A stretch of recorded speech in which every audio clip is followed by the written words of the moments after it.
Welcome back to Real Ag Radio here on Rural Radio, Channel 147, Sirius XM. It is Thursday. That means it's the Farmer Rapid Fire, brought to you by Pioneer Seeds Canada. And with me now, I've got Paul Hermans out of Eastern Ontario. Paul, how are you? I'm doing well, Lindsay. Thanks for the opportunity. Are you staying warm?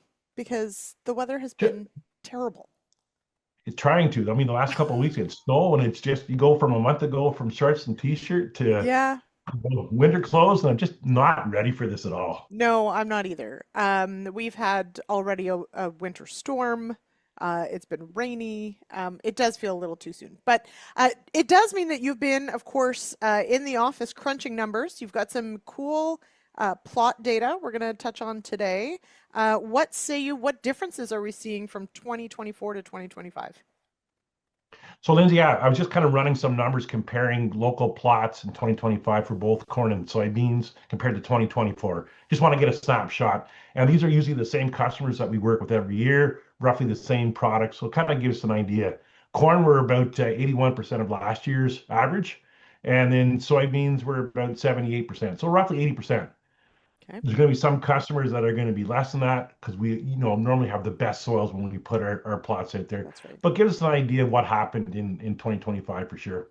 Yeah, still down like 20% though on average Exactly. for both. Yeah, 20% on average. And you're talking to some customers, they're reporting 20, 30, 40% even depending on soil type, water holding yeah, capacity, that type of thing across the area. yeah. Definitely an indication of a tough growing season for many areas. Now, we are though, and this is sort of maybe not fair because we are, of course, in that decision-making window for ordering for 2026.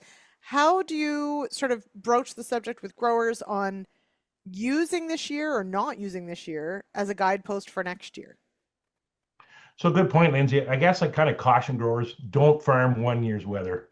We get with emotions, we think what's going to happen this year is going to happen next year. So use it, I think, as a tool to figure out for those droughtier soils, because some hybrids totally react different in a drought condition compared to a normal condition. So that kind of helps. But what I really encourage our growers to look at is 3-year multiple data. So I got this great chart. When you have one plot and there's a 3 bushel difference, you got a 51% chance of picking the right product. You might as well flip a coin, Right. go down to the local bar and have a drink with a person. They probably know just as much and predict it just as well, right? But seriously, though, when we get into that 30 to 200 environments over multiple years, the confidence goes up to 75, up to 90, 95% confidence. So using lots of data across lots of environment is going to be the best predictor for 2026 and beyond. That's what I really focus on. Let's look at the broader picture and go from there. Don't throw this year out. You can Right. still use it as part of the puzzle, but it's not going to be the whole deciding factor. Well, and you mentioned there that, a tough year like this one for moisture, I mean, it is going to potentially indicate those hybrids or varieties that tolerated less moisture better or really suffered with less moisture. I mean, does it help at least weed out some of those outliers? Sure, yeah, for sure. Good point. It helps with those outliers and everything else. But then you take a look at it, a lot of time it's when I could have the same hybrid planted today and 2 weeks later, and depending on which one hit that really hot, dry period with Mother Nature and pollination as an example, could be a totally different story. But it does help us look at the outliers, weed out the weak ones, and focus on those 3 or 4 key products that are going to help us do the best with consistency going down the road. Hmm. Now, in making that decision with the growers that you work with, is the encouragement to spread your risk a little bit with a few different hybrid options, whether that's corn, whether that's soybeans? How do you tackle that one? Sure. No, for sure. And it depends on the grower, the number of acres and everything else makes a big difference. If I'm a large grower, I definitely got to spread out, right? And we always talk about, planting at least half of your acres in your maturity zone, 25% a little bit earlier, 25% a little bit later, spreading that risk by looking at corn hybrids, spreading maturity, flowering dates, that kind of stuff. Same thing with soybeans, right? A little bit earlier and later. And it just helps with Mother Nature because you never know what's going to be thrown at us. Hmm. Let's hope it's not another one like this year, though, Paul. If we could Exactly. could we put This that one's in? been probably the worst in my career, but Yeah. it's ironic though, Lindsay. If I talk to growers, in general, they were happier than they thought they would be. Mm, And I think that a lot of it, I'm going to pat myself, genetics, plays a Genetics, big yeah. factor in there, but then management too, and how we can manage from an agronomic standpoint with different tools that we have out there has really helped as well. Hmm.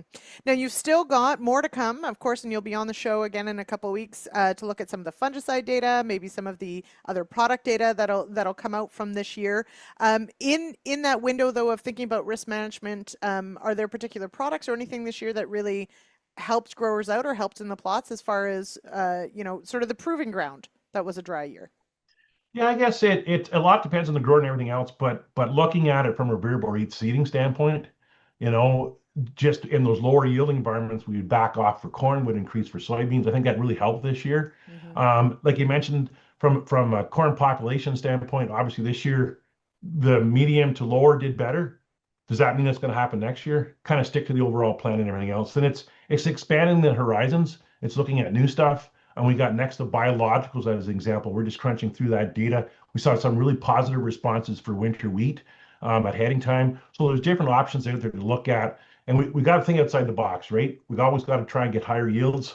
What's next and coming? What can I do different for next year to get the most yield that I can? Hmm. Absolutely. All right, Paul, let's leave it there.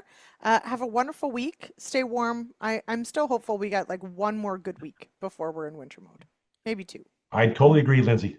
Totally agree. Thanks again. We have stuff to do. All right. Okay. Thanks so much, Paul, for joining me here on Real Ag Radio. Really appreciate it.